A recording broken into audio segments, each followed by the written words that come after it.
Good morning, rise and shine, Africa. This is Wake Up Africa, the 29th of March, 2025. How the month is running very fast. We're done with the first 3 months of the year.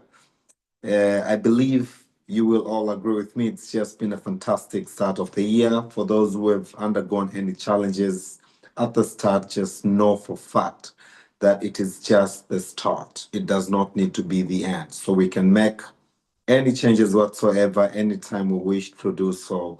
Because if you want to be glued where you are at the moment, then you will definitely be glued. But when you focus on making changes in life, then you do not need to be stuck anywhere because I recall recently posting on my status that every day gives you a chance to begin afresh. What does that mean? Life is a journey, and that is exactly what I said. Life is a journey, and if life is a journey, every day is the start of a new journey. And this is what I said to a couple of advocates I had a meeting with during the week up in Arusha, Tanzania, that, if life is a journey and every day is a new journey, and even if you have the same routine, it's not the same people you will see, it's not the same weather, it's not, the same traits you will make. You'll probably wake up, have a cup of water, then the next morning you wake up, you do not drink this cup of water, it won't be the same water, etc. This means it's an opportunity that we have to really kickstart the new journey. And why do I emphasize on the word life is a journey? I'm emphasizing on the word life is a journey for one major reason. When you plan to travel, when you plan a trip, then what happens next is you tell yourself, I am going to go by road. If I'm going to go by road, you've got to make sure that the car is okay. It has service, it has the fuel, you have the spare tire, the jerk, the triangle, all stuff, the fire extinguisher. Then you can start the journey, of course, not to mention the insurance, etc., etc. Those, at least the traffic do not stop you to ask you any questions along the way. So life is a journey, and every day is the start of a new journey. We meet different people along the way. We make new friendships. We make new networks. We talk different things. Even if we spoke football yesterday, and if we were to speak football today, it won't be the same thing. Even if it's the same thing, we won't exactly say exactly what was said the other day. So life is a journey. And Wake Up Africa today is going to look onto Africa as a continent. What should African continent do and governments that we should shift from being net importers to being net exporters? Africa is importing more or less everything. We all know that already. We are importing food that could, be cultivated in Africa.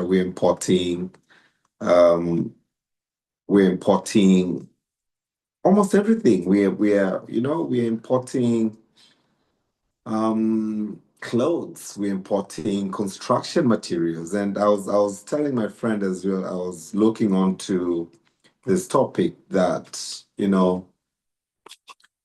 we are importing things whose raw materials are produced in Africa. It's interesting that we import stuff. We import, for instance, cement, and the best lime in the world comes from my country, from Tanzania. We're importing God knows what, and the raw materials are from Tanzania. So how do we move from being net importers to being net exporters?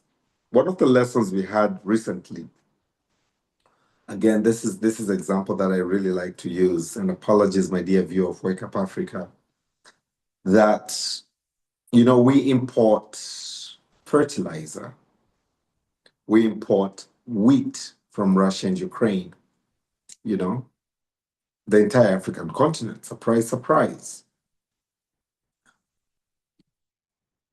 Importing wheat, importing fertilizer, Africa being an agricultural economy is weird because, if you're an agricultural economy, what you want to really ponder and put all your money and budget and everything on is ensuring that agriculture is, people travel from all over the world to come and learn agriculture in Africa, but it's not the case. I'm not sure. It's tend to be correct.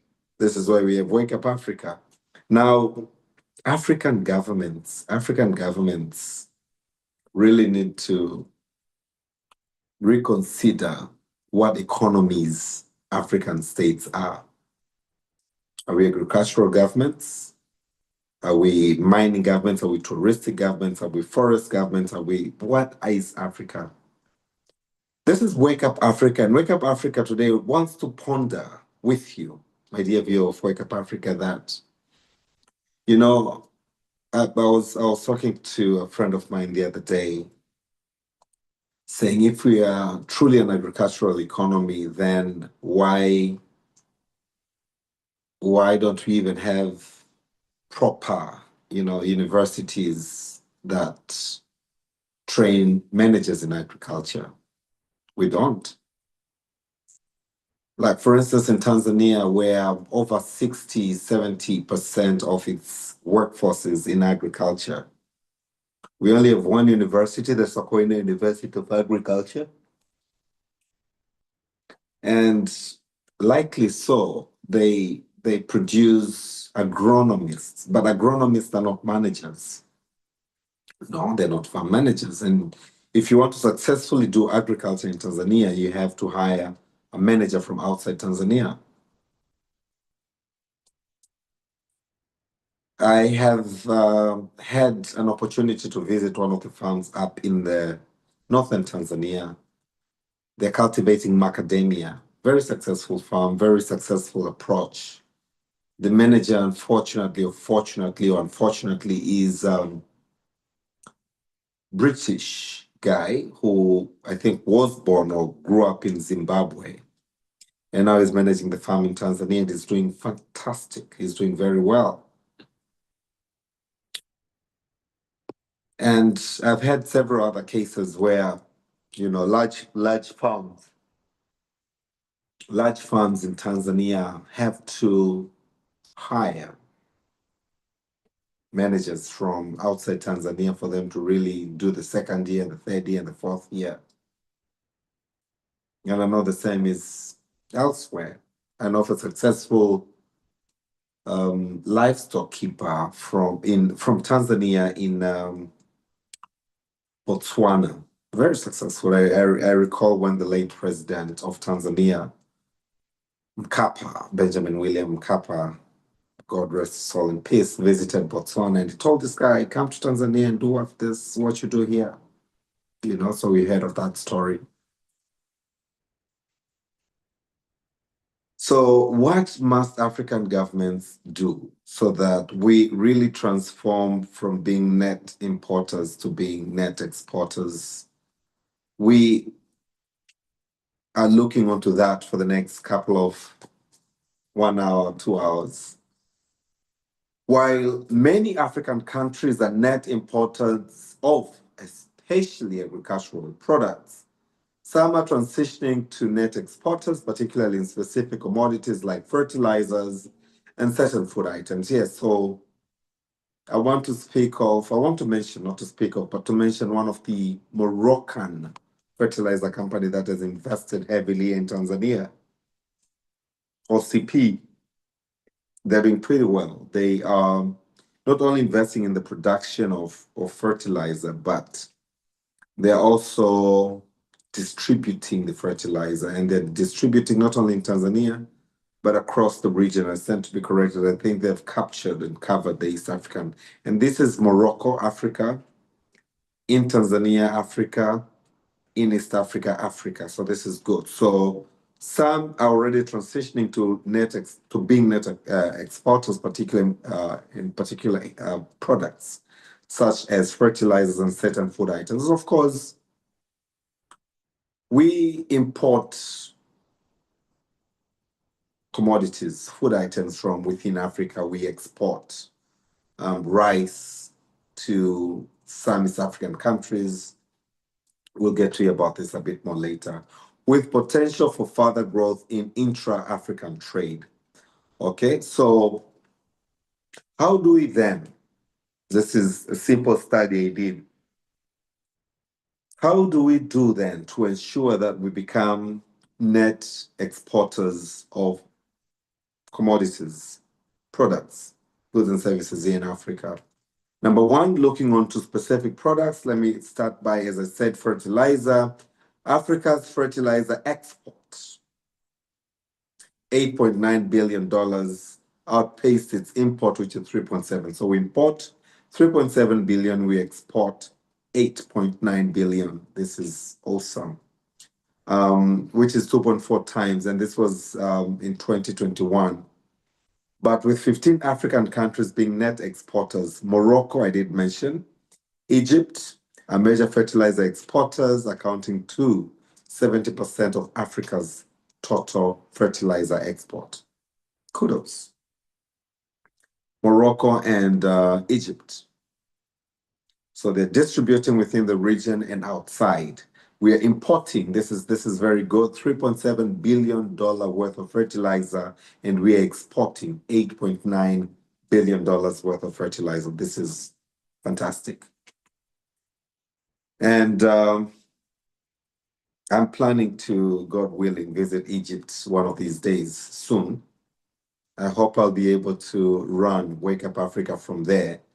But I really want to know what it is that they do then to be able to export fertilizer to which countries, etc. And this gap has to be there, yeah, because in trade, there's import and export.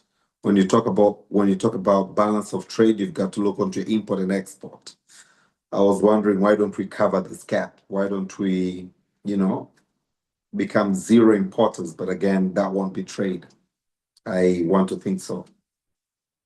So other food items, while many African countries are net importers of food, some are becoming net exporters of specific items and their potential for greater self-sufficiency. Okay, I will mention these food items very shortly. Northern Africa, generally a significant and a growing net important. North Africa, and we know why North Africa is undergoing such challenges. Generally, a significant and growing net importer, because the large part of the North Africa is the Saharan desert. So desert weather does not support cultivation of food crops there. So they are generally significant and growing net importers. Central and West Africa, so we've moved from North Africa coming to the Central Africa and looking onto the West Africa. Also net importers with volatile trade volumes in Central Africa. So now we're moving from the weather, which is desert, or the desert climate change weather condition, to now becoming slightly towards the tropics.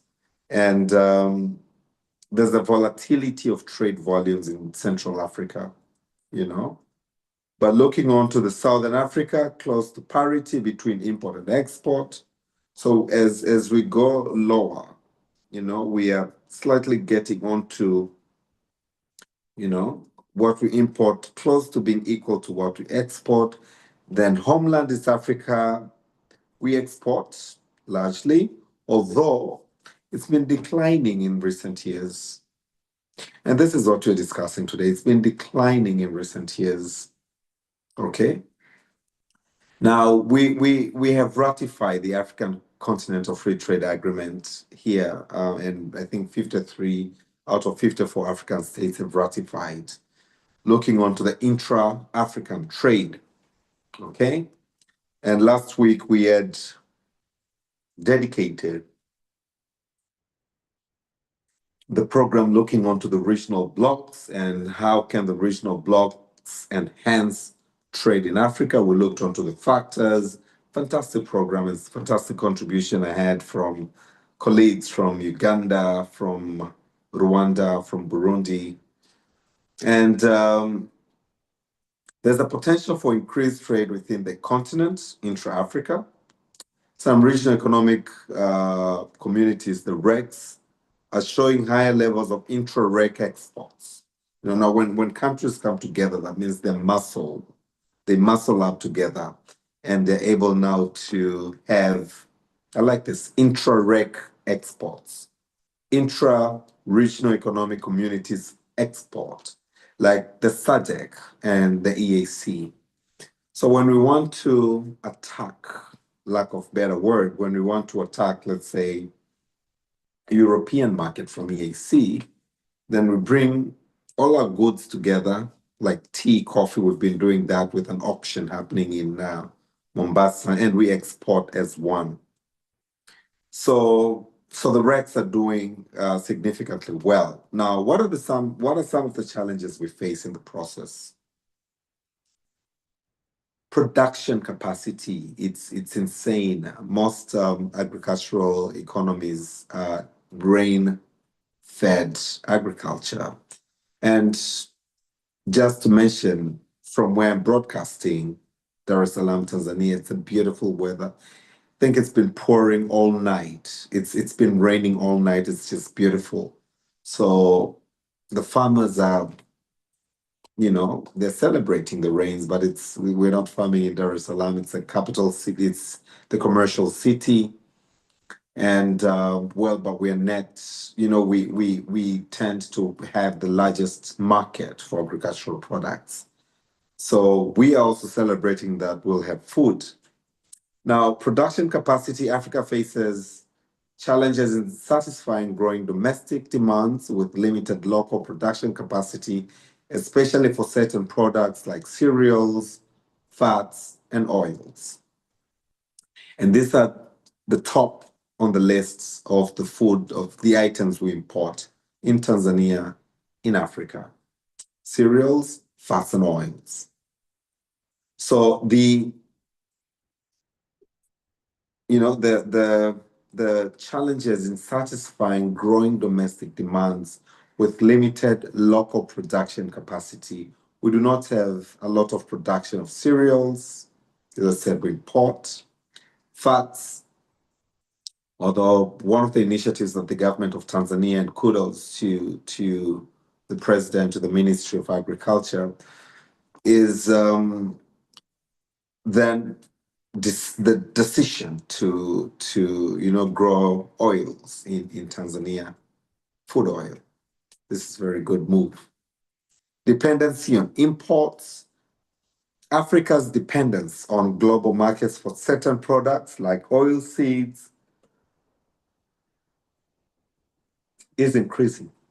Oil seeds. And I mean, for me, I look onto Africa and the countries that I've been visiting outside Africa, looking onto the potential that this continent has. And I always tell people that, if you drive down to the country outside the cities, we have massive and massive and massive of lands. And this is not only in my country, in Tanzania, but in many African countries. I'm grateful I've visited countries in Africa, not as many, but the few that I have, many that I have, I've seen that, when you drive, what we do cross country, you see massive lands, and I believe I said to be corrected, but with soil testing and soil sampling, the scientists, the agriculture scientists are able now to tell us, with this soil, you're able to cultivate this product because of the pH of the soil,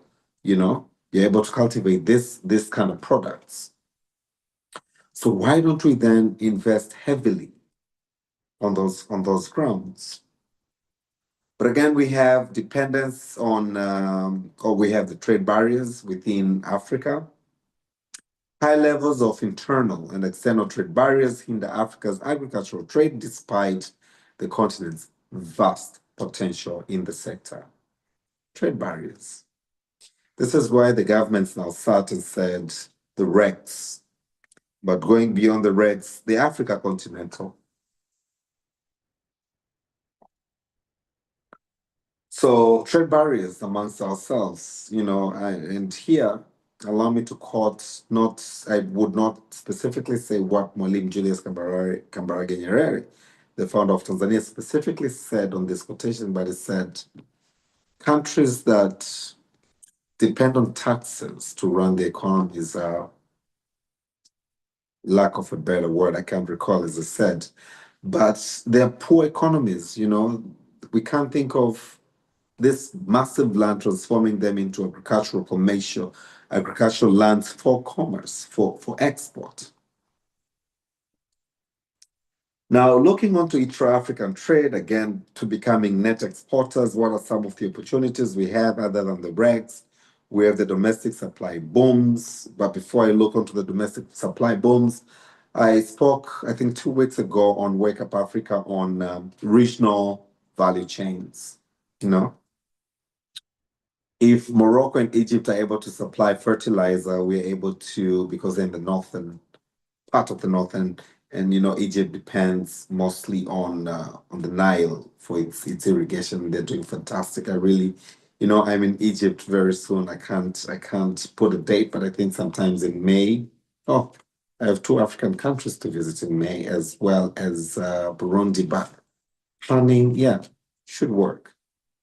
But I really want to go and understand in Egypt, what is it that they do um, as a country to be able to produce there's no water there. They depend on the Nile for irrigation. But from farm managers to technology in agriculture, fertilizer, you name it, they've mastered it. They're doing it, you know, they're doing it very well. Coming back to domestic supply, boom, this is one of the opportunities for intra-African trade, evidence of dynamism in the demand and supply of nutrient-dense products in Africa, with domestic supply growing rapidly. Yes, and I have a friend from, no, that gentleman is from Israel, but yeah, they do massive irrigation programs and projects in Africa. So fantastic. The farm that I spoke about in Kilimanjaro here in Tanzania, doing macadamia is using their technology in the irrigation. And I'm looking right through my window right now. It's beautiful weather outside. It's been raining all night, and it's raining as I am talking to you right now on Wake Up Africa. And I can't stop but wonder, rain harvesting, not to mention the technologies that the demand now caters for. Potential for self-sufficiency, Africa has the potential to feed itself, or at least feed itself more with right investments and policies. Here, my brothers in the policy-making mechanisms will help me. Right investments and policies. I was listening to the former Speaker of the United Republic of Tanzania, one of the clips. He said, uh, close to 30% of our budget, if I recall well, close to 33% of our budget. I have a clip, says close to 33% of our budget goes to paying debts. 33%. Because if I recall, it said 33 trillion and 10 trillion goes into paying debt. And 20 now goes on to the rest of other stuff.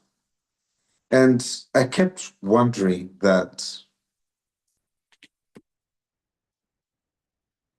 can't this money, whichever money we have, now be put into agriculture because of the potential? Again, this statement says Africa has the potential to feed itself, or at least feed itself more with the right investments and policies. Now, if we're able to produce to the likes of Egypt here in Africa, they invested. We're able to now sell lots of food items. First, ensure there's food security in the countries, African economies, and the surplus for export. Now that gives us a room to get the income that, the returns from the investment. Investments, right investment and policies. Over to you, my dear fellows in the policymaking mechanisms. And before I invite Alan Subi to give us, always I appreciate state of heart innovations to some of the questions that I have. Redirecting fertilizers, there's a huge potential in redirecting fertilizers within Africa and scaling up productive capacities to fill the gap left by Ukraine and Russia crisis. So as I said, Africa imports fertilizer from Ukraine and Russia, and we're exporting. We're doing pretty well, as I did mention earlier on. We're doing pretty well to that side whereby we export $8.9 billion worth of fertilizers and import 3.7. So the 3.7 that we import. Question is, can we redirect some of the fertilizers we export so that it remains within the African space so that we're able to produce very well, from the agriculture space we have. There's no continent that has huge potential. For me at the moment, Wake Up Africa is looking onto net export and net import of food. And I can't stop but wonder that the massive land, the potential we have, the rights we have, we still import food. So how do we move from being net importers to being net exporters? Alan Subi, all the way from Kampala, Uganda. I have put you in a box that you're in Kampala and you are such a mobile, energetic lady. Good morning, and this is Wake Up Africa. Africa is ready to hear from you. How are you, Alan, this morning? I'm fine, Austin. You're looking so lovely in pink. Do you recall that this is the last weekend of March where we celebrate women? Has nothing to do with pink, but yeah, kind of. I hadn't even thought of that. Good morning, Austin. I'm How are doing you? well. I'm Uh-huh. good. I'm very fine. Excited to be here as usual and ready to dig in. Ready to dig in. You asked me why. No, sorry. I have another question in mind. Please, um, go at it again. Yes, so Africa is a net importer of Yeah. food, looking onto all Mm. the potential we have as the continent, but yet still we are net importers. So I'm thinking, Alan, we export fertilizer. Egypt and Morocco combined does 70% of export of fertilizer. And I've been to Uganda, grateful of many times. I was supposed to be there this weekend. Would have been nice to co-produce this Wake Up Africa together. We'll I look know, forward right? to We that. missed you Yes. So I'm sometime. thinking, Alan, what more? What must African governments do so that we do not we look onto being net exporters and not net importers, especially of agricultural products? Um, Austin, yesterday, was it yesterday or the other day? I was reading the papers. I interest myself in the regional papers, and the Business Daily headline for, I think it was yesterday actually, was that Tanzania hits Kenya with eggs, sausage, and milk taxes. That really saddened me because we are doing a disservice to ourselves. As Tanzania, what business do we have creating more trade barriers for Kenya, a neighboring state? on eggs, on sausages, on milk. So I think we need to start there by making friends of each other. Why are we exporting our eggs and our sausages and our milk to countries in the Far East, countries in Europe, when we can simply be creating friendly terms for our neighbors in the region for us to get ready market? The transport is fast, it's quick, it's easy. You're selling to your brother.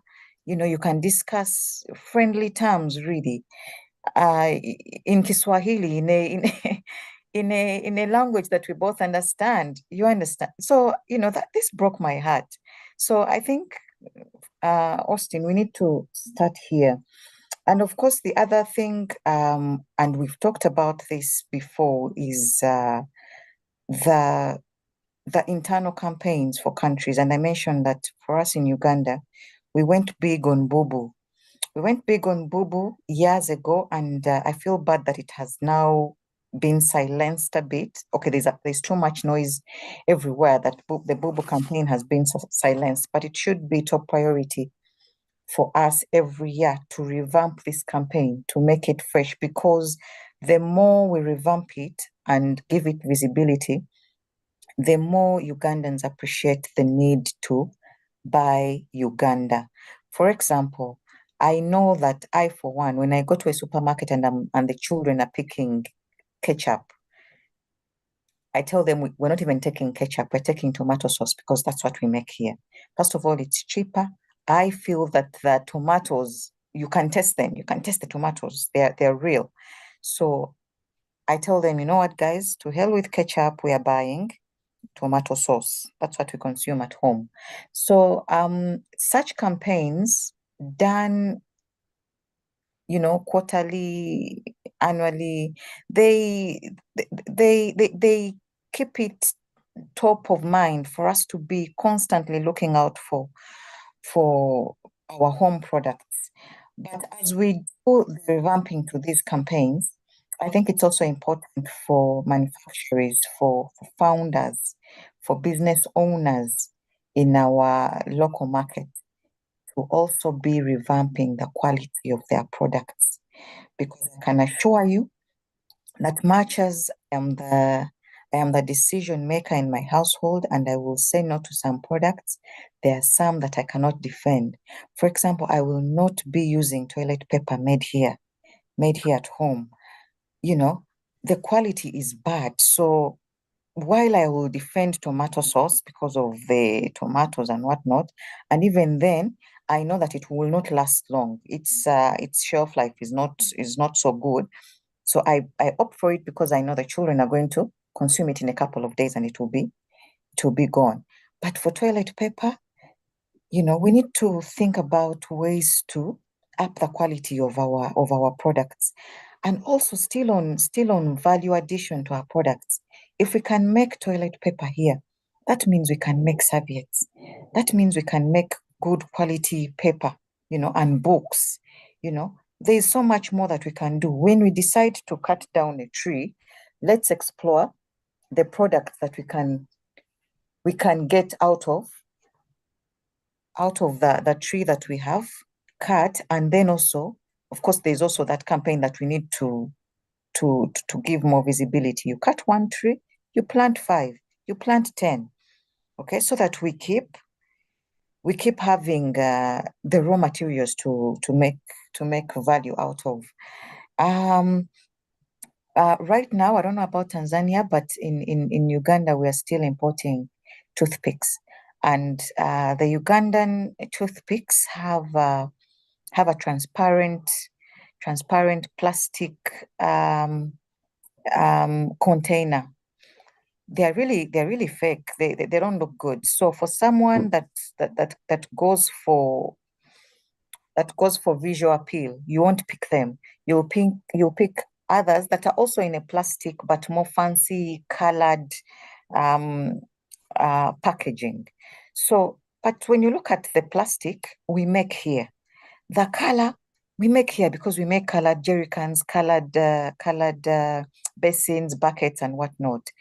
Then I think to myself, the maker of these wood toothpicks, couldn't they also put them in a more attractive packaging Packaging. and add value and add factor in the cost implication? We shall still buy, you know. So we need to think about more creative ways to add value to our products. Yesterday, I was talking to founders in the tech world. I was talking to Mm. them at the ICT Innovation Hub here in Kampala, and you know, they've come up with good apps, with good sites. They have solutions to IT solutions to everyday problems, and it's excellent. Can we do more? Can we do more? I met a young man that does training in AI. He trains organizations on how to adapt and to AI solutions and whatnot. Brilliant. Imagine if we took those solutions to industries as well, to factories. You know, how are they incorporating AI in their processes to make them smoother? And, you know, we need to add that kind of value. And I think now is the time. Now is a good time to start. If we didn't do it yesterday, we need to do it today and not wait for tomorrow. That way we shall be in a better position to export more than to import. Over to you, Thank Austin. you so much, Alan. And allow me to really pick up from the issue you've raised. And I really, you're such an inspiration, I must say. And as you said, you do regional papers. I think I've put it on my diary that I want to be seeing regional paper on my table every probably Monday. I'll have Yeah, my yeah, team put this on their work. There's so much to read and learn on. But allow me now, Ellen, to ask, and it could sound like an obvious question, but allow me to learn. Kenya and Tanzania, the example you've cited on eggs, sausages, and milk. Kenya and mhm, Tanzania share the RECs. I'll mention three quickly. One, the East Africa Community. yeah, Two, we are both members of the SADC. mm, Other than the African Union, but we've also, both our countries have ratified the Africa Continental Free Trade Agreement. mm, Now, I can't wait but wonder, and I've not read the article, I'll look for the article, but I know of the existing trade barriers. I know of the existing trade, can I call them walls yeah. between Wars, they're trade Tanzania and wars. Yeah. Kenya?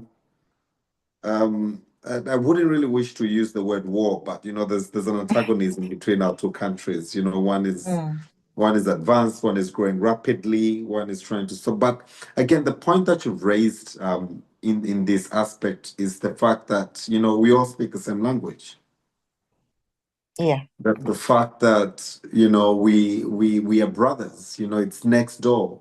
I always tell people if there's a war in Kenya or Tanzania doesn't keep Kenya and Uganda, Rwanda and Burundi and others, neighboring countries safe. That is, and I recall citing Malim Nyerere, who once said, Africa was once upon a time a collection of villages. Mm. So what do you think then do RECs work? I know we spoke about RECs last week, but do you think they work? Do you think they're of any economic significance if we still read on papers that taxes. I spoke about trade barriers earlier on, but we have trade barriers amongst ourselves. What do you think? Do they work? So you see, the challenge is, and I've reopened the story. I've reopened the story so that I'm not getting submissions from my own mind, but I need to quote this story. So the challenge is when we are a part of these trade communities, then we pick representatives from each member country, and then they're supposed to represent our interests, but then again they take their egos as well. So this story here, this story reads: Tanzania has hit Kenya with fresh protectionist levies on eggs, dairy and meat products, and confectionery like biscuits, upsetting East African Community Customs Union's rule and cutting export earnings for traders.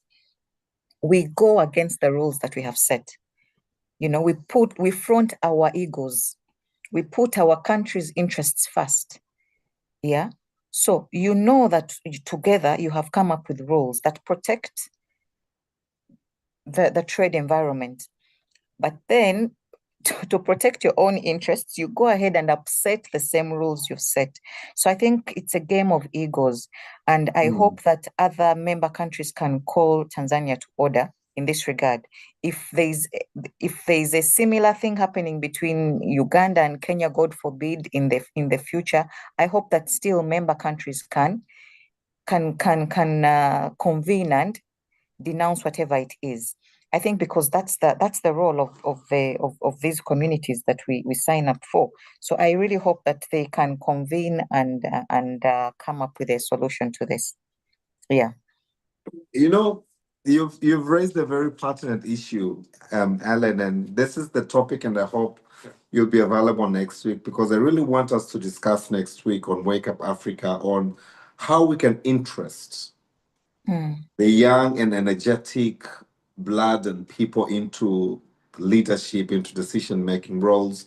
Probably these ideas, ego needs to get out of the way. We have a lot of ego within us, and it's ridiculous because with the ego that we have, it's the people that we affect. Yeah. So I really wish that next Saturday,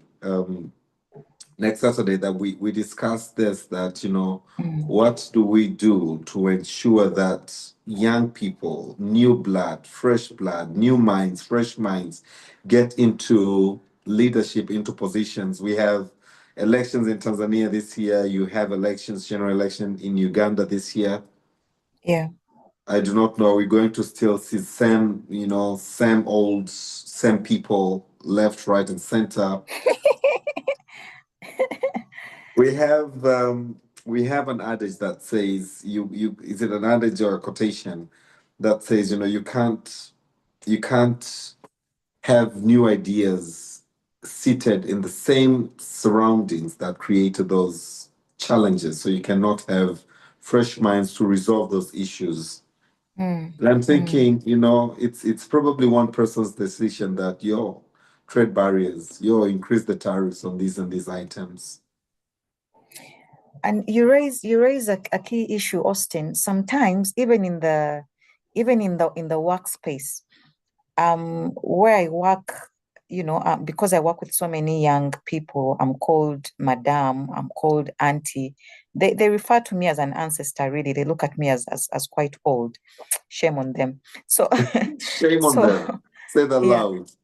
There are times when you actually need them. You need their perspective. You need the young people because they look at things in an interesting perspective. And trust me, I'm even embarrassed to say that many times it's what works.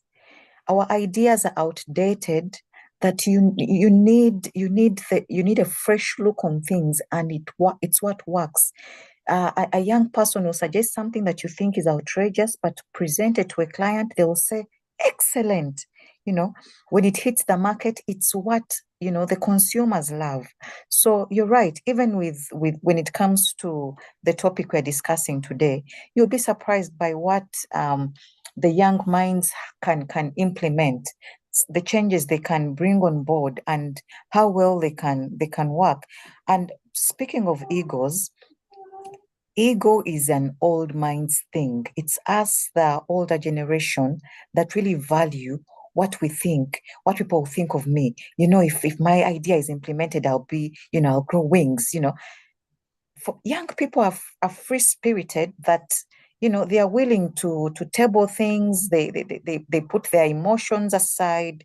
So we need to create room for them in places where such ideas are being discussed.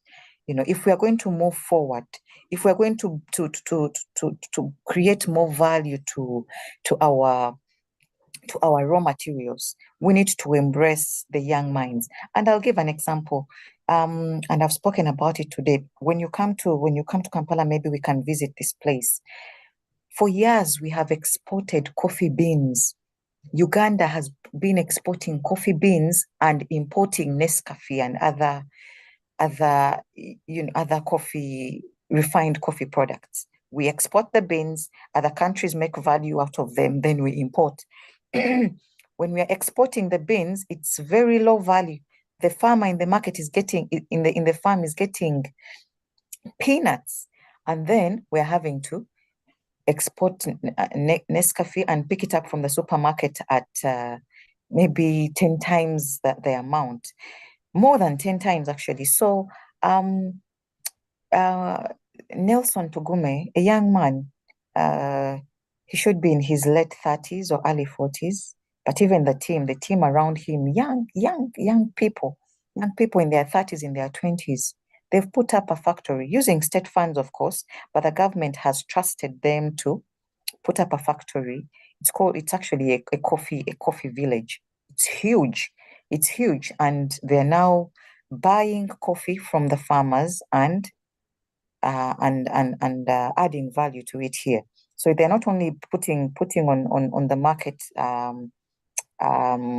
refined coffee, but they're making beauty products out of the coffee and many other things. They have like 11, 12 brands of coffee. Wow.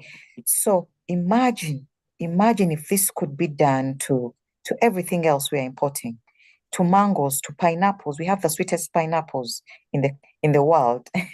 Imagine if we Is created. this the season? If I come next weekend, will I be able to eat the pineapples? Trust me, you will. You will. I can't have enough of these pineapples, mangoes, oranges. Imagine if we put up such factories at that scale to add value to everything that we are importing right now in its raw material form. Yeah. So young people are capable of doing so much if only the older generation could give them audience, could to listen to them and could give them way to just go do. Yeah. Thank you so much, Alan. Just to finish up my final question now in relation to the topic, but kudos. I want to really visit this factory. I love coffee, and I was talking to during the week I was in Arusha attending the state attorney's training, a fantastic training, the second best cop training, and I happened to meet one of the lawyers working for the coffee boards in Tanzania, and I told her, I personally don't drink coffee. I think I'm happy to say my elder sister in the UK drinks my share, and I'm happy about it. I don't do coffee, but I know, God willing, before I move on to the next life, I will own a very huge farm, coffee farm. I know that, I know for fact. Hallelujah. Um, but so I want to really visit and see how we can create synergies between Tanzania Mm, and Uganda, especially in the coffee space. But looking that on would be to the nice. topic that we're discussing today, Africa moving from being net importers to being net exporters of especially agricultural products, especially of food. Alan, what is your take on the focus for the budgets and the policies that African governments must have to ensure that we focus on adding value, we focus on you know increasing the quality of our products so that we consume them. You spoke about TPs in Uganda. Um, is there a way that the government of Uganda could do something about ensuring that the producers have the right standards of product so that you're able to say be boo boo. Mm. Yeah. Mm, we have a standards body here in Uganda, the Uganda Bureau of National Standards. Bureau of Mm, Standards, mm, and for every boo-boo product, you look for a sticker, a UNBS sticker. That's how you know that the quality has been tried and tested, and it's certified, it's safe to be on the market. And then you'll go ahead and consume the product and wonder why it had a sticker. Yeah, the sticker is on beauty products, some good, but then there are others that you wonder how the testing was done. So I think they have, allow me, I think they have the minimum mark and the maximum, but I think they have that. So probably you could be looking onto the lower mark. I don't know, but please go ahead. ah ah yeah, you raise a good point. Maybe I should be looking out for the difference in those marks. But yeah, that was a side note, by the way, but this is supposed to be a good thing for a standards body to check the quality of the products. That's a good thing. Right now, there's no product you're going to find in a supermarket or in a retail wholesale shop that does not have a UNBS mark, because they have field officers who go and check the market regularly to really affirm that the products on the market have been certified. So that's a good thing that I hope all countries now have adopted to, that they have a standards body. The other thing that can be done is the trade, making it a good environment, a more suitable environment for us to invest in. And how do we do that? There's another body that registers URSB registration. It registers businesses.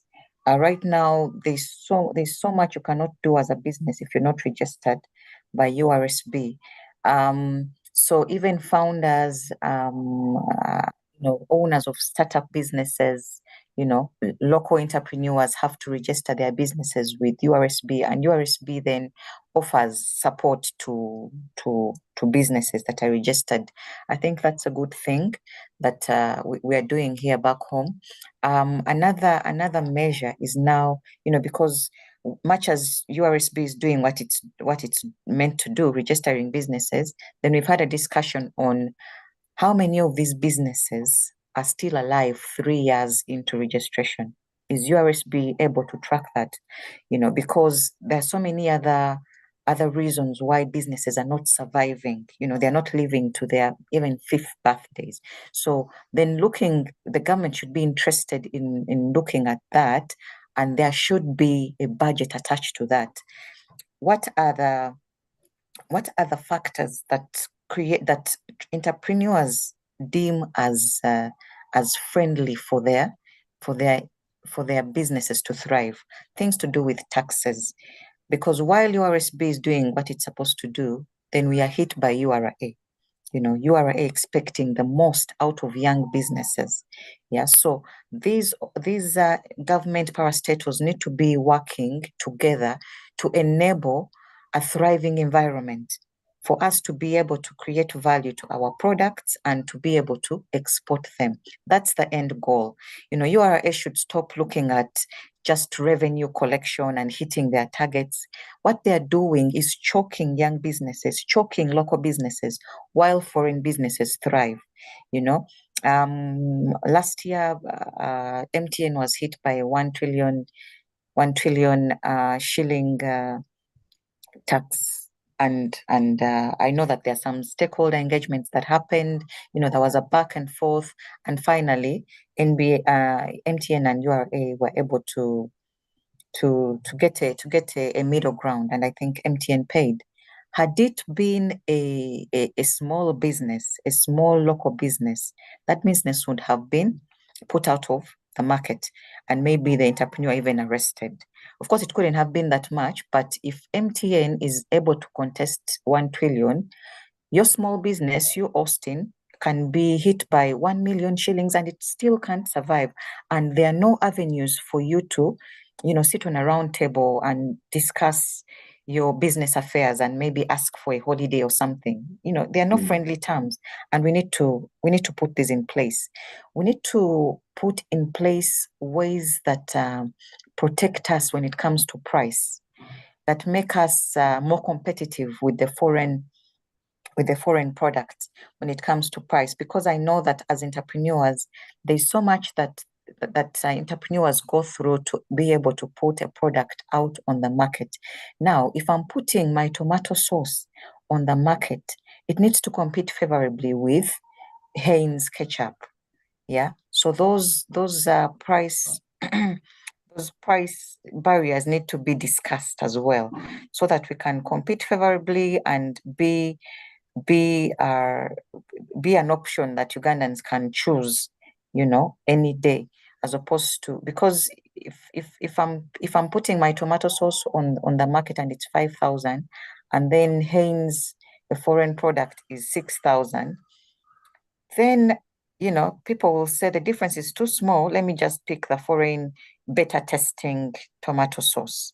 Yeah. While if we discuss ways of putting and it's funny that it's the foreign products that are getting these tax holidays that we want as local entrepreneurs. It's the foreigners that are getting them.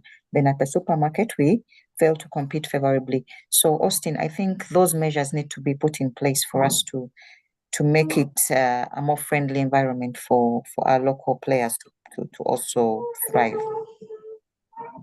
Absolutely, absolutely. And really, thank you so much for that. You've highlighted key points from, board of standards to ensure that the quality of products come to the markets, to URA, and the way that, we give tax holidays. We even, I spoke about this, I think last week, but one that, when investors come, we give them tax holidays 5 years, and they come with huge amounts of money to invest.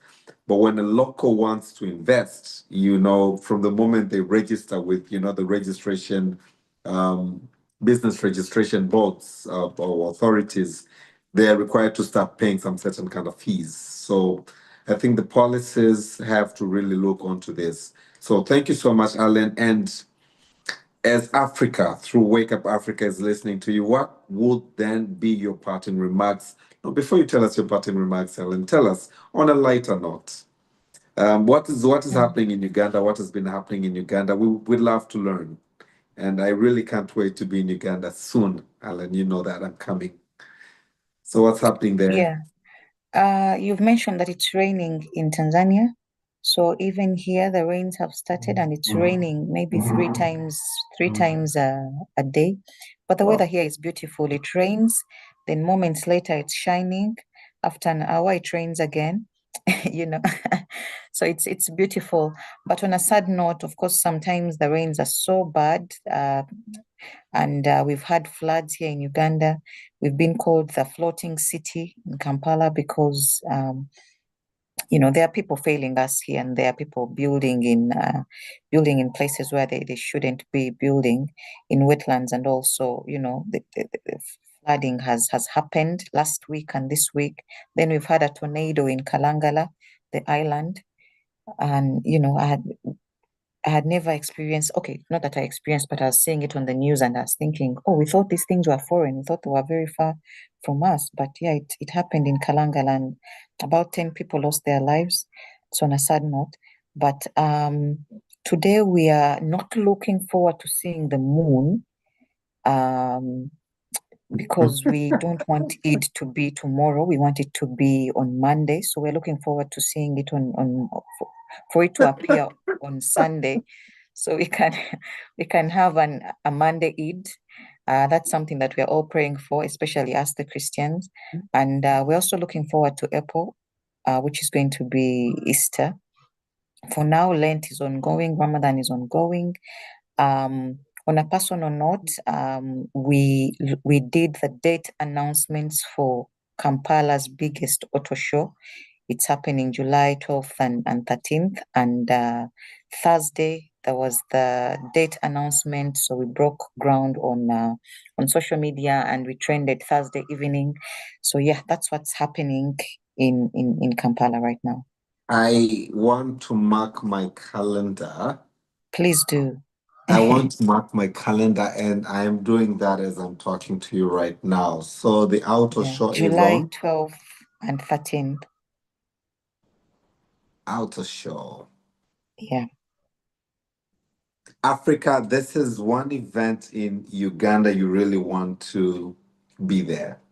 yeah, yeah. Do you remember I told you I would be interested with something towards the end of June, beginning of July? Eh? Oh, really? Didn't I mention that to you? No, I forget. I forget.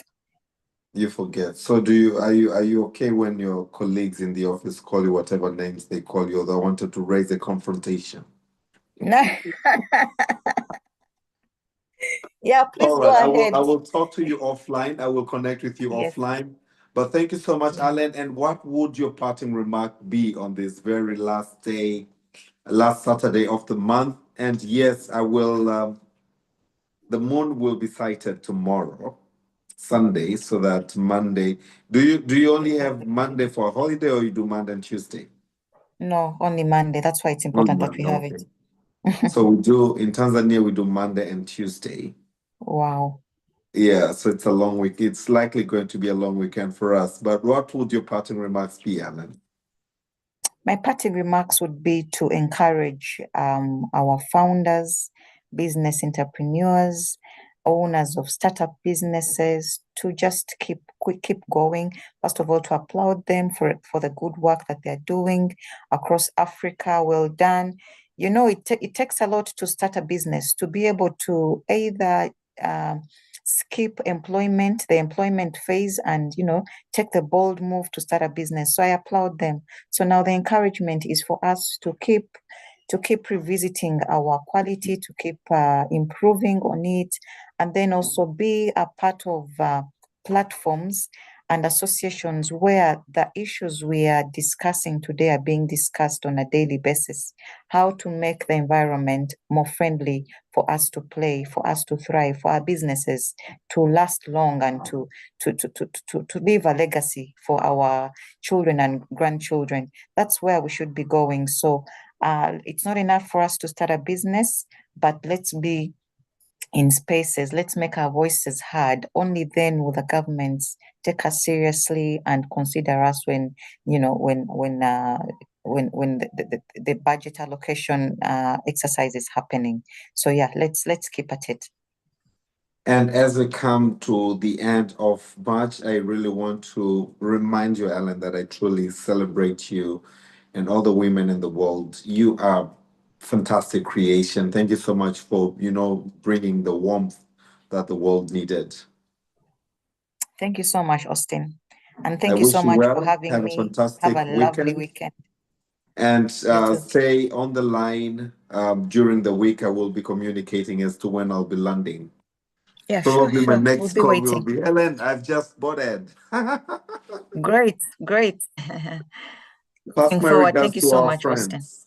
Thank you so much. You Will have a do. fantastic time and all the best You in too. the outer show. And I look forward to you know, we'll talk about that. All right. Thank you, my dear. Wake Up Africa, the 29th of March, 2025. I had a great engagement with Alan Subi, all the way from Kampala, Uganda, pouring a heart yet again onto how Africa can transform from being net importers, especially. We can import technology because we do not have the industries yet, although, speak of, and again, some of the lessons I had during the week, Chuchuma in Tanzania, where best iron ore could be mined, or explored, etc., etc. So we still are able to focus and, focus on FDIs, or focus on putting up factories to produce the iron ore, whatever it takes.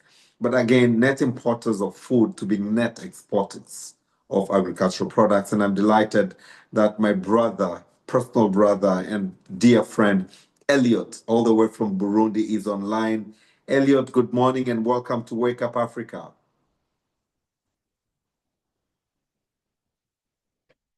Austin. Good morning, everyone. Wake up, Africa.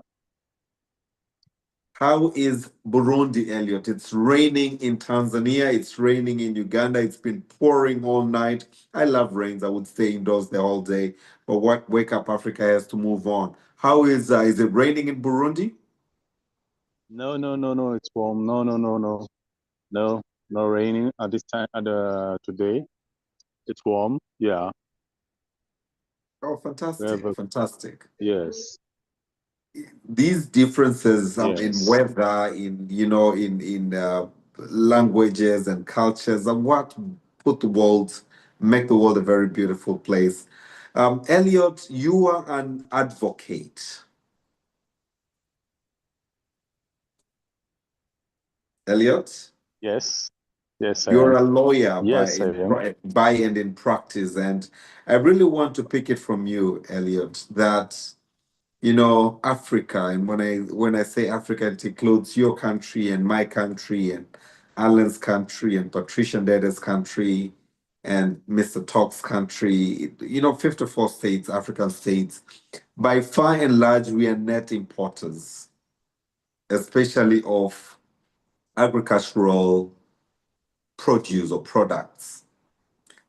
Whereas we are the most endowed continent on earth with potential to do a lot more in agriculture.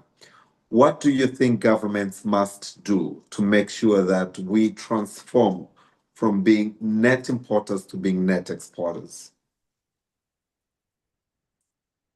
Thank you, Austin. Yeah, I agree with you. Africa has a huge potential, and in terms of potential, uh, I can mention a few. Because we have a rich and developed and undeveloped culture, historical and natural heritage. We have a young population. We have as yet untapped energy sources, rivers, sand wines, and proceeds agriculture productions, abundant as yet untapped mineral resources. So what principle our government has to do is first to plan, have a strong planning and coordination of public action, to have accountability of all actors, prioritizing of transformation programs in order to strengthen what we have. You mentioned for agriculture, for example, in Burundi we have good, we have good weather in terms of rain. We have a lot of rain, and agriculture is one of the first sector to increase our economy. So there is some principles we have to do. Develop have a development of to develop the public-private partnership in order to strengthen what we have, deepening regional integration, because if we are products, we have to export. And now we have many communities. We have ESC, we have region, we have AFTA, we have COMESA, and yeah.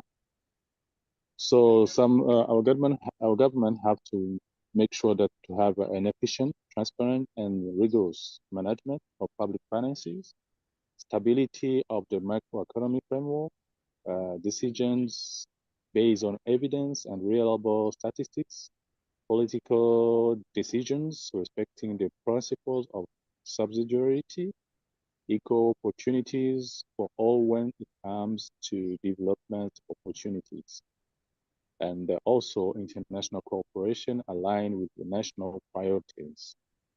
Yes, that's what I can mention now. Over to you, Austin. Thank you so much, my brother Elliot. Truly appreciative of the comment you've just put. One of the statement I came across as I was researching on this statement is that why are we being net importers and not net exporters is because the cost of production in Africa is very high. So we tend to produce products and hike our prices. The cost of production is just ridiculously high, and hence our products at the end of the day become more expensive. We spoke recently, just now with Alan, speaking about an imported good being cheaper than a locally produced good. What is your take on that? What do you think we need to do now to reduce cost of production so that our goods that are locally produced remain competitively price wise? But again, as we do that, we make sure that we consume what we produce. Thank you. I'll say that we have a young population, and as my elder colleague said, now we can see that there's a change of mindsets. Young people, young generation has started up many businesses in terms of agriculture, and we can see that now, as they know that they have to prepare to work to product for the export. They can also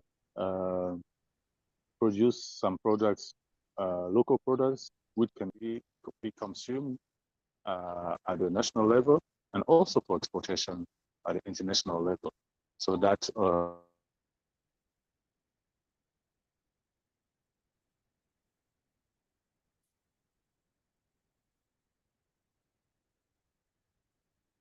Elliot, you have disconnected.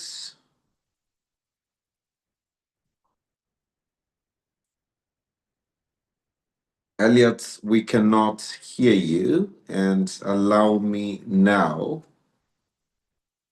to wait for you to reconnect back and continue with that fantastic comment you just saying.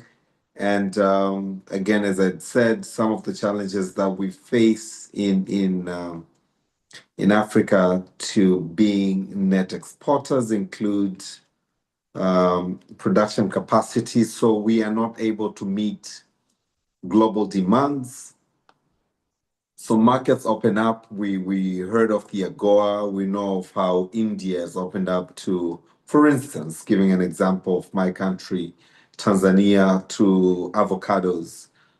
They stipulate there's so much volume that we want in the country, and then we're not able to meet those demands. So production capacity. But again, there's a natural tendency to depend on imports. So even for goods that we know can be locally purchased or produced or prepared or procured, we would still say I want to buy chicken from Brazil. I want to buy rice from India, etc., etc. But you have rice in the continent. We have beautiful rice in the continent. What is it that you get there? And for me, I'm looking more onto not being able to support like what we learned from Uganda this morning. Buy Uganda, build Uganda, boo boo. So by being able to actually buy, the chicken from within your country or from within the neighboring country, or just tell the market this is the type of chicken that I want, and I'm happy to say that I've seen it here in my country that people will do whatever it takes to go to produce whatever it takes to supply to you because they are assured of that market. So we have to take that off, that superior goods cannot be locally produced. We have to take that off. But again, Alan Subi spoke of the article that has been captured on the Business Daily on trade barriers, and she highlighted the taxes between the taxes that Tanzania has imposed on dairy, sausages, and eggs. And again, looking onto the RECs that we have, regional economic communities, of what significance are they if we still have to look onto the RECs? I know, we would certainly have the reason to that. And oftentimes we say, we import taxes on certain goods and products because we want to protect our local industries and market. But again, what about similar goods and products that come from outside Africa? We have sausages from outside, not from the region, they come from outside Africa. We have milk, we're buying milk from God knows where. We know that for fact. Eggs, to mention the example that Ellen has passed on. And similarly, what Elliot was just speaking about right now. So what is it that we ratify these regs but still cannot stand to them? Elliot, I can see you are still with me. You're still with Wake Up Africa. Are you ready? Are you ready to come back? We love your insights and would like to hear what you want to continue to tell Africa this morning. Yes. Sorry. Now I'm back. Do you hear me? Thank you. Yes, loud and clear. Very clear. Thank you, Elliot. Good. Yes, I was saying that now we can see that many startups have begun to be put in place, and also government are supporting those young generation as a champions because what they do is very important for the country and also for them to prepare their future. We have to encourage them first in terms of capacity building, in terms of open doors, what government has yet begun by open doors for communities. As I say today, we have a common market with the AfCFTA, where from Tanzania, from Uganda, from Burundi to Ghana to Botswana, you can export the products. So now they can see that there is a potential not to work only in the local, at the national level, but also international. And we have many tools which guides us in order to transform, in order to develop our business. I can mention when we are talking about digitalization, you can see that many people will have work. I can mention example.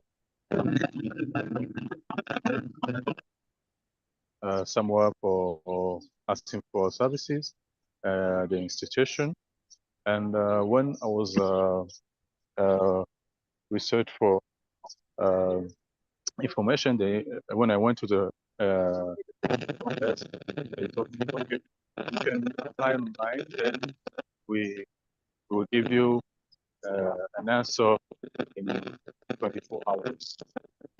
By the time I was there, I saw an answer.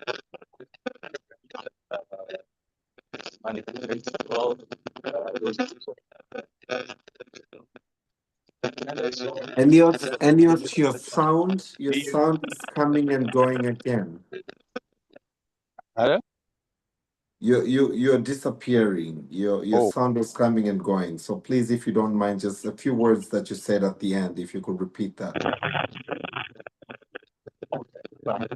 So I think that there's many potential about according to the technology and those services we are setting up, which we make the business growing fast. Yeah, thank you. Thank you so much. You spoke of the pertinent African continental free trade area, Ellen, and Ellen had mentioned earlier on, and I'm sure you heard her, that the existence of trade barriers amongst the members who've ratified, and you've highlighted Kenya, Tanzania, Rwanda, Burundi, etc. What is your take on the article that has just been published that Tanzania flashed Kenya with trade barriers on eggs, sausages, and dairy, irrespective of the existence of the RECs. Oh, thank you. According to the Treaty of EAC, the Common Market Protocol, government has to implement it effectively. And I can testify that now they are trying to do that work in order to emphasize, in order to make effective those clauses. And I think where it's not happened yet, the discussion is still on the process, and see what can be do in order to facilitate the cross-border services and goods. Thank you. Thank you so Over much. to you, And we Steve. hope, thank you so much, Elliot. And we hope that, the narratives that you and me are up this morning, very early morning, to look onto Africa's narrative will then take shape, considering the interests of the people that we want to serve, or we are serving, or governments are serving, because, the RECs are there for the people, not for the governments, the interest of the entire member states. And Elliot, just also to mention that next week during Wake Up Africa, and I remain truly humbled for your dedication to Wake Up Africa, we'll be looking onto how to interest young people into leadership, into politics, so that they're able to bring fresh minds and ideas into the governments. And I would really want to really pick from your brain, what should we do so that more young people go into and bring in fresh ideas, fresh minds into the system, so that we are able to now get rid of ego that exists mostly because of probably the people who are there with the old mindset that really need to see it, that we need to beat ego for the big interest. I hope and look forward to your contribution. Yeah, allow me just to add 10 reasons why you should engage in Africa now. Please go ahead. First, there's a huge market potential because Africa has a population of over 1.3 billion people, making it one of the largest consumer markets in the world. Correct. Natural resources, untapped markets. Many African countries have largest untapped markets, providing opportunities for new products and services. We mentioned about community integration, trade agreements. There are many trade agreements which will give younger generation to work all over the world. Infrastructure development, competitive labor costs. Africa has a large, young, and growing workforce with competitive labor costs. Favorable business environments. Many African countries have implemented reforms to improve their business environments, making it easier for businesses to operate. Innovation and entrepreneurship. Also, last, strategic location. Africa is strategically located between Asia, Europe, and the American, making it an ideal location for trade. Thank you. Over to you, Steve. Elliot, have you thought, you being a lawyer, have you thought of publishing an article of these 10 points that you've mentioned? I'm sure they need to land on someone's desk so that they can take action. I've written all of them, 1, 2, 3, 4, 5, 6, 7, 8, 9. I must have missed one. You spoke about markets, natural resources, unlimited markets, yes, growing infrastructure. The next one? Yeah, I think it's growing middle class. Growing middle class. Have you thought of publishing an article or paper on this, Elliot? Because these are pertinent issues you've raised, and I really love them. And I'm happy that Wake Up Africa and the entire African continent has this through you. Yes, note it. I will. Excellent. Now, tell us as we come towards the end of the engagement this morning, what is happening in Burundi? And I'm eager. I made my word, I'm coming in May. I know Egypt has cropped up in May, but I still am coming when you're back. So, what's happening in Burundi at the moment, other than the fact that it's not raining? Oh, at this time, there's nothing special. We are still working on our site in order to, I can say, B2B, also strategic partnership, because I told you that now we have put in place our key sectors for development our economy. And what I can mention, yesterday, His Excellency President Evariste Ndayishimiye was with the private sector, with the Chamber of Federal Commerce and Industry. He has a discussion with them, talking about how to improve, how to develop our country in order to make effective our vision 2040 emergent country and 2060 country developed. Thank you. Over to you. Thank you so much, Elliot. That is critical when the public sector and the private sector come together on a dialogue. It's a very big force. So I commend the efforts by your president. I commend the efforts by your government to really bring tables of discussion together so that you discuss and work towards a common agenda. What would you want to tell Africa this beautiful Saturday morning, the 29th of March? Elliot, what would your parting remarks be? Thank you. Each country has his experience, but today we have to look for our future. We have to still growing, and on my side, with my humble contribution, what I can say is to still focus, is to still building our countries in order to let a good legacy for our children. Thank you. Over to you, Austin. Absolutely. Thank you so much, Elliot. And I really wish you a fantastic weekend. It's the end of the month. It's probably going to be a long weekend. In Tanzania, when we celebrate religious feasts, they come either in 1 or 2 days. Is it similar in Burundi?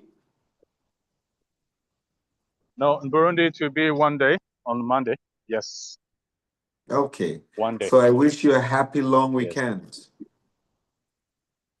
Thank you. The same to you. Thank you. Have a good weekend. All welcome Africa. For us in Tanzania, it's 2 days, so I'm back in the office on Wednesday.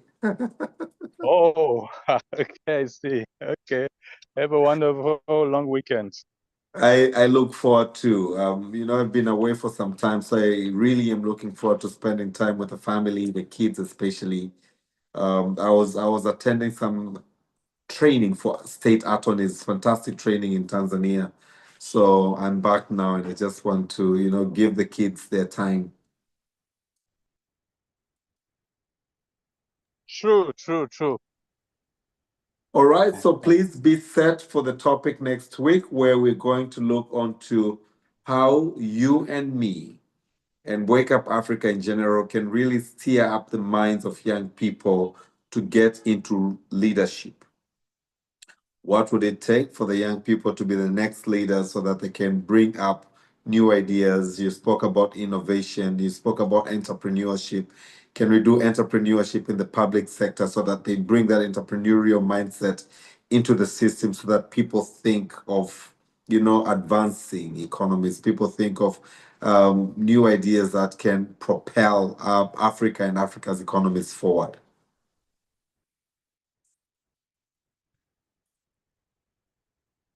Fantastic, very interesting. Thank you so much, Elliot, all the way from Burundi. It's always an honor and a privilege to engage with you. Thank you so much. And my dear viewers of Wake Up Africa, we have a couple of minutes still to go. And one of the papers that I found and I thought it was interesting to just pick a few ideas, two actually. I would like to finish on that high note that Africa has become a net importer of food and agricultural products, despite its vast agricultural potential, is puzzling. Using data mainly from, up until 2007, the report that I referred to explained Africa's food trade deficit since mid-70s, and we know why mid-70s there was a huge economic crack breakdown. So the core finding also included the population growth, low and stagnating agricultural productivity, policy distortion. I remember this was also the time when a lot was happening post-independence. I think the governments were just realizing that now we are on our own, and a lot was happening after independence, slightly after 10, 20 years after independence. 10, 15, not 20 after independence for most African states. Then a typology of African countries based on the data up until 2005 reveals that the state of food import dependency is different across the continent and varies according to countries' levels of income. So the more the income, the more they're able to purchase or import or produce. Although the few and relatively rich countries in Africa have the highest net food imports per capita, looking on to US dollars 185 per capita in real terms, then ample means to pay for the food import bills using revenue from non-agricultural sources. So looking onto other sectors, mining, tourism, then you're able to import more. Conversely, the majority of Africa's low-income countries, mostly in sub-Saharan Africa, I did mention of, the Central Africa, the East coming down, where 2/3 of its population lives in sub-Saharan Africa, had been net food importers. They import far less. We import far less food per capita of $17 per year, but had difficulty covering our food import bills, and hence, but this growth was mostly fueled by population growth. You're looking on to close to 2.6% per year. The increase in per capita food import was only about 0.8% per year. Food consumption on per capita basis grew only at 1% per year, while food production grew at an even smaller rate of 0.1. So you're talking about, 0.1% per year. The slow growth of food consumption and imports per capita is consistent with weak economic growth and unchanged dietary pattern in the continent. So per se, consuming similar type of foods or food pattern also contribute to the weak is contributed or attributed to the weak economic growth. But again, food import share, regardless of income levels, is relatively small and represent less than 5% of per capita income, GDP per capita, what we produce, what as the country to what we import, because the share of food expense in the household income is generally high in Africa. Okay. Especially in sub-Saharan Africa, that the share of food imports over GDP is small, which implies that domestic production is largely contributed to feeding Africa's population. Still, domestic production has largely contributed to feeding Africa's population. This is a fantastic report. But again, as I did mention earlier, as I was speaking with my brother Elliot, that the cost of producing food in Africa is generally very high. So you have preferences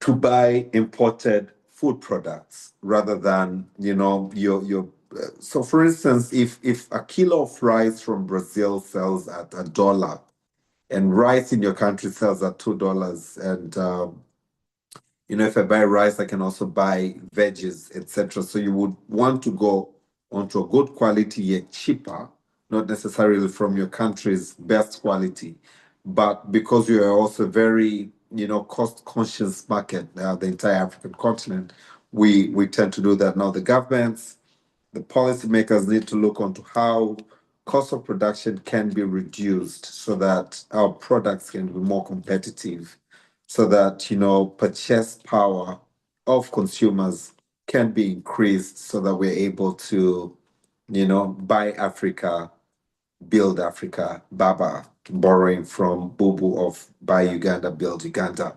Looking onto prioritizing agriculture, lowering production costs, looking onto scaling up technology used in agriculture, looking onto where we put our income as countries into technology, etc., looking onto the RECs, regional economic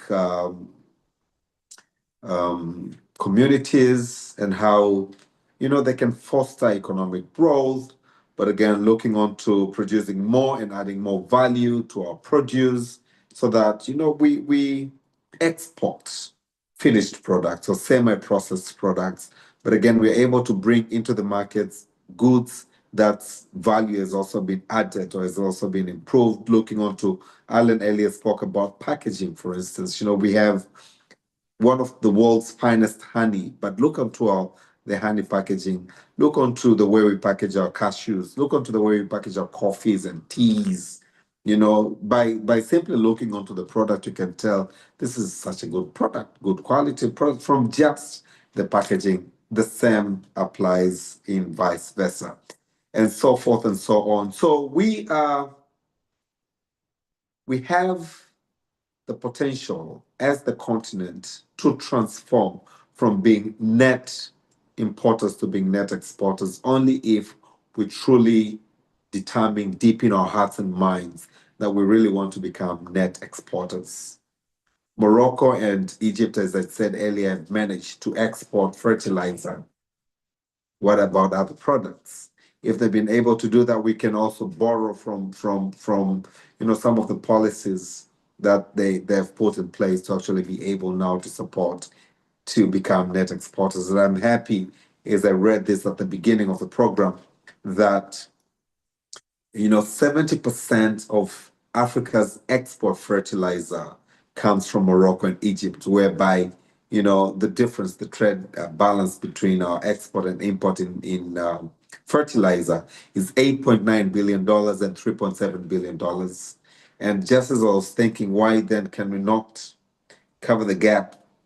But I'm sure if they look onto these numbers today, this is 2021. I'm sure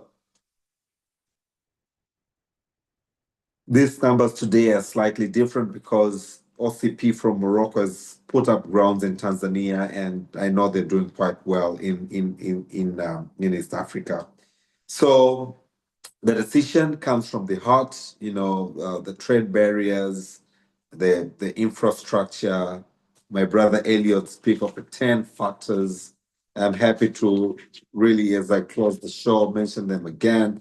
Spoke about 1.3 billion, over 1.3 billion people. That's Africa's population, natural resources we have, the water, the spoke about this, the endowments that Africa has, the inland waters, the clean water, not the salty water, the fresh water, untapped market, the regional economic communities, the RECs, infrastructure development that is a mass and vast in Africa of recent, competitive labor cost.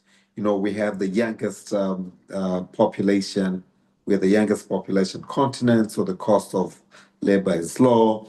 But he spoke of the reforms in relevant policies that we have in the continent.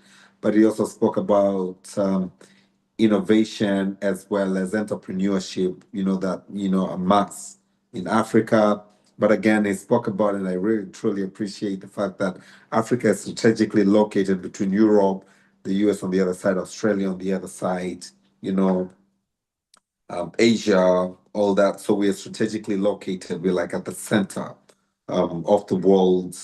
But again, it spoke about the growing middle class in Africa, which again is increase in purchase power, but also appreciating the quality and quantity. So without further ado, my dear viewer of Wake Up Africa, we are coming to an end of Wake Up Africa this Saturday, the 29th of March, looking on to next Saturday, Wake Up Africa. If I will be in Kampala, Uganda, then I'll be happy, Alan Subi, to host this show with you, as I look forward to hosting the one when I come to Burundi in May with you, my brother Elliot. But Saturday the 5th, looking on to bringing fresh minds, fresh ideas of the young people into leadership, of the young people into different positions, so that new ideas come that would resonate, that would go hand in hand with these changes. Without further ado, I would like to really thank everyone behind Wake Up Africa's production, and look forward to being with you next time. Up until next weekend, I'm your host, Austin Makani. Thank you once again, my brother Elliot. Thank you once again, my dear sister, Alan Subi, from Burundi and Uganda, respectively. Thank you, my dear Patricia Dede, from Kenya, my dear Talks from Nigeria, looking on to South Sudan, Anna Maneno. I miss you, my dear. Looking on to Rwanda, my brother Remy. Hope you're doing well. But you guys have been still the inspiration, the power, and the drive behind Wake Up Africa. Thank you, Noreen, wherever you are, far from where we are, but Wake Up Africa is in your blood, and you still ensure that the production goes. Truly appreciative to you all, my dear viewers. My sweet mother, you never miss a show. My dear Jolene, thank you so much for, always being on the program. Teddy, my baby, thank you so much. And all of you watching Wake Up Africa, I can, the list is endless, but your support, your contribution, your comments are the ones that truly make Wake Up Africa improve by the day. Up until next Saturday, keep well, be healthy, happy in advance feasts of Ramadan to our brothers and sisters in the Islamic religion. And for us, Christians who are still fasting and still in Lent, happy Lent, in a span of a couple of days. We will also be breaking our fast, but keep it real. Let's rewrite Africa's narrative. Thank you so much for watching. I'm your host, Austin Makani. Have a great one.